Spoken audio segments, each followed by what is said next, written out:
Hi everyone, welcome to our latest video. Today, we're diving into 6 American public figures who have become controversial in China's eyes now, and chances are, you've definitely heard of them. What exactly did they say or do to spark such strong reactions from China? Let's uncover their surprising dark history one by one. And don't forget to share your thoughts in the comments. The list below is not ranked. Number 1. Sharon Stone. She became an international icon thanks to her role in Basic Instinct. I've got to say, she's absolutely stunning and unbelievably sexy. However, in China, her name still draws strong criticism. For not being nice to the Dalai Lama, who's a good friend of mine. And then all this earthquake and all this stuff happened, and I thought, is that karma? In 2008, during the Cannes Film Festival, Stone made a controversial remark, suggesting that the Sichuan earthquake might be karma for how the Chinese government treated Tibet. She strongly opposed China's policies in Tibet, criticizing its political control, cultural assimilation, and suppression of the Dalai Lama and his supporters. China's reaction. Her comments were slammed by Chinese state media as a malicious smear. Her movies and advertisements were pulled from Chinese platforms, and all her commercial activities in China were suspended. Many Chinese viewers said they would boycott her films and urged other international celebrities not to make similar remarks. Although she later tried to clarify her intentions, her reputation in China never recovered. Many felt her comments lacked empathy for the earthquake victims and were far too extreme. Number 2. Richard Gere. You probably know him as the charming guy from Pretty Woman or the intense lawyer in Primal Fear. Yep, that's Richard Gere, a Hollywood heartthrob and a familiar face to many Chinese movie lovers. But here's the twist. While he stole hearts on screen, he also managed to land himself on China's blacklist, all because of Tibet. All the terrible things that the Chinese have done, and specifically the Chinese Communist Party and what they've directed their people to do to the Tibetans. And it's been a horror. A great tragedy, not only for the Tibetans, but for the entire world. Gere has been a loud and proud supporter of the Tibetan cause. He frequently visits Dharamsala, the base of the Tibetan government in exile, hangs out with the Dalai Lama, and openly calls for Tibetan independence. And of course, he hasn't held back when criticizing China's policies, calling them repressive. China's reaction. Let's just say, not amused. Chinese state media slammed his comments, diplomats clapped back, and Gere was officially banned from ever setting foot in China. Every project linked to him got blocked in the Chinese market. In 2017, he even claimed that Hollywood stopped calling him, not because he lost his sparkle, but because studios were scared of upsetting Beijing. Who knew standing up for your beliefs could get you ghosted by both a country and a film industry? Number 3. George Soros. George Soros is a legendary Wall Street investor and a global advocate for open society values. But in China, his image has long shifted from philanthropist to the mastermind behind so-called foreign interference. Soros has openly criticized China's political and economic systems for years. At the 2016 World Economic Forum in Davos, he predicted China's economy would face a hard landing and slammed its half-market, half-authoritarian model. Then in 2019, again at Davos, he took things further. He called Chinese President Xi Jinping the most dangerous opponent of open societies and labeled China the richest, most technologically advanced authoritarian state in the world. He also warned that Huawei and ZTE's 5G tech could be used as surveillance tools by authoritarian regimes and called for a strong crackdown on them. Through his Open Society Foundations, Soros has long funded global projects promoting democracy and human rights, including in China. Back in 1986, he even worked with China's Economic System Reform Institute to discuss reform strategies. Sounds harmless? Not quite. Over the years, his foundation has supported groups like Human Rights Watch, Human Rights in China, and organizations tied to Tibetan and Uyghur exile communities.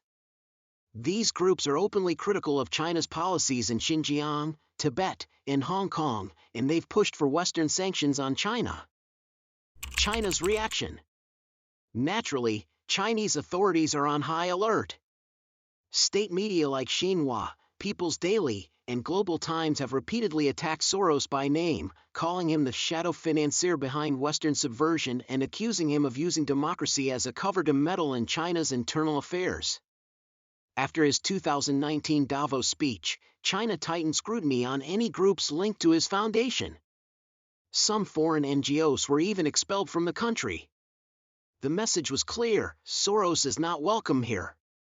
In short, Soros's remarks and actions have deeply irritated Beijing. In official Chinese narratives, he's widely seen as the driving force behind color revolutions, and his name has become almost synonymous with foreign interference. This ideological standoff is far from over. Number 4, Steve Bannon. When it comes to Bannon, he's pretty much public enemy number 1 in the eyes of the Chinese government. He briefly served as chief strategist in the Trump administration in 2017, but his influence lasted far beyond those few months. Known as a hardcore anti-communist, he's repeatedly said things like China is America's top strategic rival and the CCP is the biggest threat to Western freedom. After leaving the White House, Bannon didn't slow down. He kept speaking out loudly in the media and at various forums, accusing China of pushing 21st-century imperialism in places like the South China Sea, Africa, and beyond. He called for an all-out economic war against China, urging the U.S. to cut China off from American tech and capital markets. In 2020, he took it even further, teaming up with exiled Chinese tycoon Guo Wengui, who is also a convicted fraudster in the U.S. for scamming investors out of hundreds of millions of dollars, to launch the new Federal State of China, a political movement aimed at overthrowing the CCP. They released dramatic promotional videos, held rallies, and didn't miss any chance to publicly criticize the Chinese government on the international stage. Bannon also threw his support behind Hong Kong's anti-extradition protests and frequently spoke up for Taiwan's democracy and freedom, positioning himself as a self-appointed guardian of global liberty. China's reaction. In one word, blocked. China's state media like Xinhua and the Global Times repeatedly blasted him as an extreme anti-China figure and a conspiracy agitator. His new federal state of China was scrubbed from the Chinese internet, and he himself was completely blacklisted, every visit plan cancelled. And it got more serious. On January 20, 2021, China's foreign ministry announced sanctions on 28 former Trump officials, Bannon included. He and his family were banned from entering mainland China, Hong Kong, and Macau, and all Chinese entities were prohibited from doing business with him or his companies. In short, China's message to Bannon was loud and clear: you're blocked. Number 5, Mike Pompeo. As the former U.S. Secretary of State, Pompeo took an extremely tough stance on China during his tenure.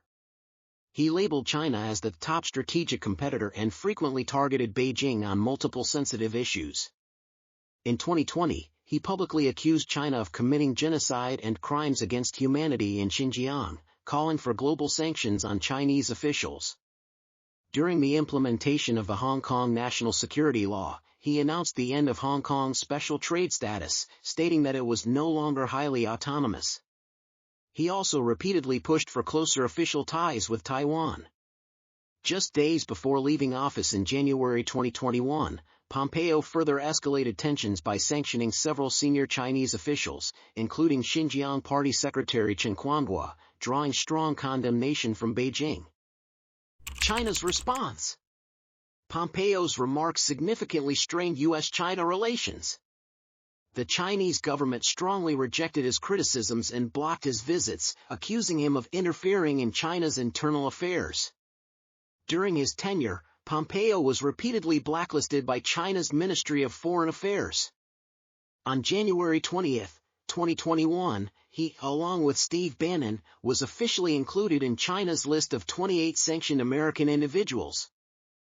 Number 6, Marco Rubio. Rubio, the current U.S. Secretary of State, is widely known as one of the most outspoken anti-communist voices in American politics. Even during his time in the Senate, he was never afraid to challenge China head-on. In 2019, he pushed for the passage of the Uyghur Human Rights Policy Act, calling on the U.S. government to sanction Chinese officials accused of human rights violations in Xinjiang. He also helped draft and strongly supported the Hong Kong Human Rights and Democracy Act, and during the 2019 Hong Kong protests, he openly backed demonstrators and condemned Beijing for undermining Hong Kong's one country, two systems.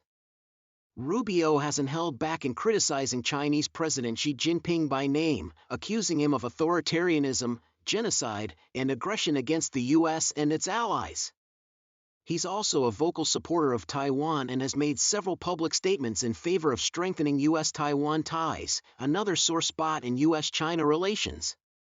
On January 15, 2025, during his confirmation hearing as Secretary of State, Rubio said that China had become a superpower by sacrificing the United States and relying on lies and deception. In short, he made his tough on China stance crystal clear from day one. China's reaction. The Chinese government finds Rubio deeply annoying and frustrating. He has been repeatedly criticized in Chinese official media and described as a symbol of Cold War thinking, accused of trying to push U.S.-China relations toward confrontation. On January 20, 2021, he was included in China's list of 28 sanctioned American individuals, alongside figures like Mike Pompeo and Steve Bannon. Despite the hostility, Rubio, now serving as Secretary of State, can't avoid dealing with China. The tensions are unlikely to ease anytime soon, and future clashes are all but guaranteed. What form those confrontations will take, well, let's wait and see. These 6 public figures have each clashed with the Chinese government through their words or actions. Whether motivated by personal belief, political ideology, or other reasons, their stories highlight the deep and complex tensions in U.S.-China relations. Do you think their actions were driven by justice, or were they crossing the line? Let us know in the comments below. Don't forget to subscribe, and see you in the next video. Thank you so much for watching. See you in the next top 10 video. I'll be back soon.